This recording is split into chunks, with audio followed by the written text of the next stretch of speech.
Overlanding takes you places far from hospitals, pharmacies, and reliable phone signal. And that's exactly why a first aid kit matters. Not because you're planning for something dramatic, but because small problems, when ignored, become big problems very quickly on the trail. This kit isn't about being a hero, it's about buying time, staying calm, and handling the basics before they ruin your trip or force you to turn back. Today I'll walk you through what we actually carry in our Overland first aid kit, what each item is for, when you'd use it, and why it earns its place.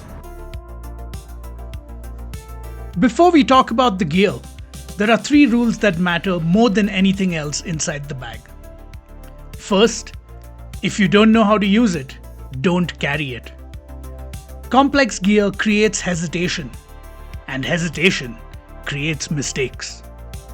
Most injuries on the trail are small. Cuts, blisters, sprains, headaches, stomach issues. Plan for those first.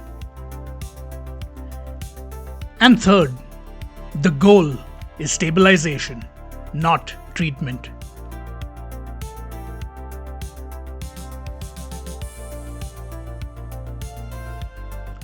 You're not fixing everything.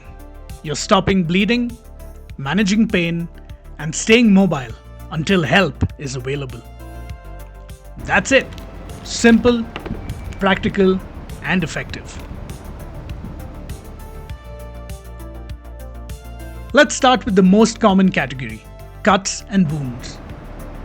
The very first thing in your kit should be disposable gloves. Anytime you're dealing with an open wound, gloves go on. Every time. Even for small cuts. They protect you and they protect the injured person. Next, sterile gauze pads. In multiple sizes. This is your primary bleeding control tool. If something is bleeding, direct pressure with clean gauze is step 1. Always.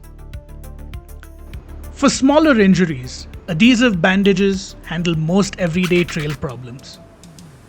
Blisters, scraped knuckles, small cuts.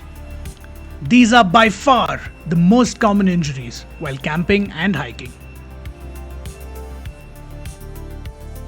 Medical tape might not look exciting, but it is essential. Tape turns loose gauze into a proper dressing and keeps everything where it needs to be. Before covering any wound, you need antiseptic wipes or solution. Clean gently, don't scrub. Dirty wounds are what lead to infection, not the cut itself.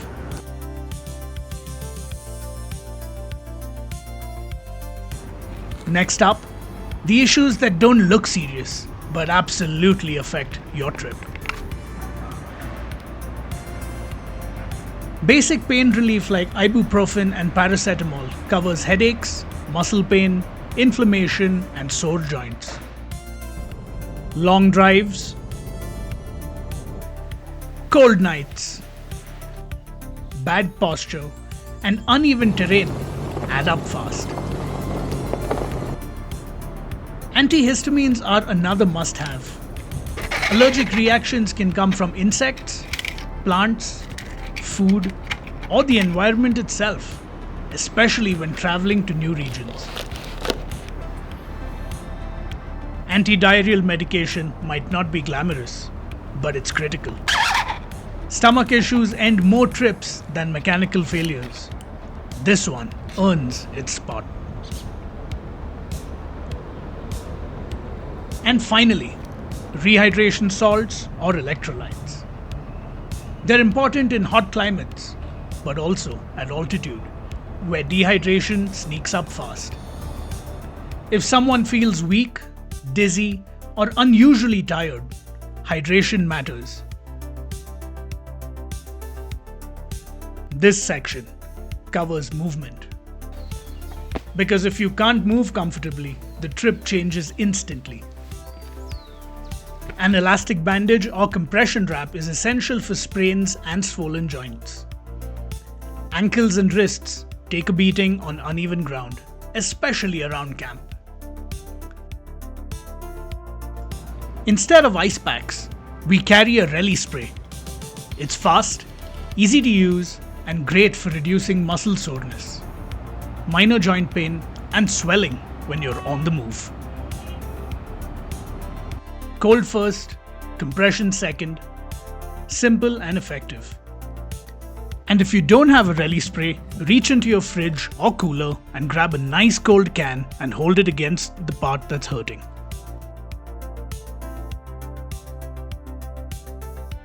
Scissors might seem obvious, but they matter. They're for cutting tape, bandages, or clothing, and they're much safer than using a knife near skin. Tweezers are another small tool with huge value. Splinters, thorns, ticks. This is one of the most frequently used items in any kit. Fire, stoves, and sun do not forgive mistakes. Burn cream or aloe gel handles minor burns and sunburn. Cold weather or altitude does not mean low UV. Quite the opposite. Insect bite treatments help reduce itching and swelling. Scratching leads to broken skin, and broken skin leads to infection. And yes, sunscreen and lip balm belong in your first aid kit. Sun damage is an injury, especially at altitude. Exposure adds up fast. Bug spray helps prevent bites, skin reactions, and risk of infection in the field.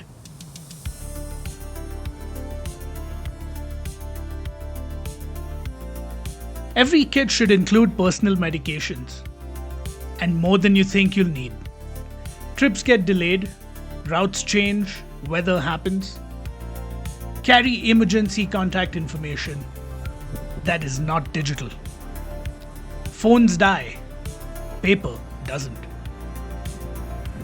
And finally, a simple first aid guide. Even experienced people blank out under stress. Having a reference keeps small problems from becoming big ones.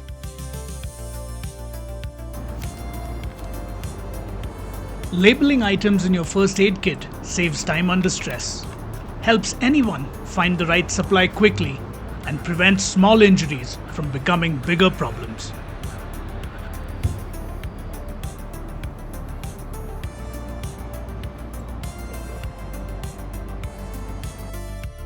Your first aid kit should be easy to reach, clearly marked, and stored inside the cabin, not buried under gear. If it takes more than 30 seconds to grab, it's in the wrong place. This kit is for minor injuries, stabilization, and staying functional on the trail. It is not a hospital. It's not a replacement for training. And it's not an excuse to take unnecessary risks. Prepared doesn't mean reckless. A good overland first aid kit isn't about fear. It's about confidence. When you're prepared, you travel lighter mentally and physically. Start simple. Learn what you carry. And remember, the best first aid kit is the one you actually know how to use.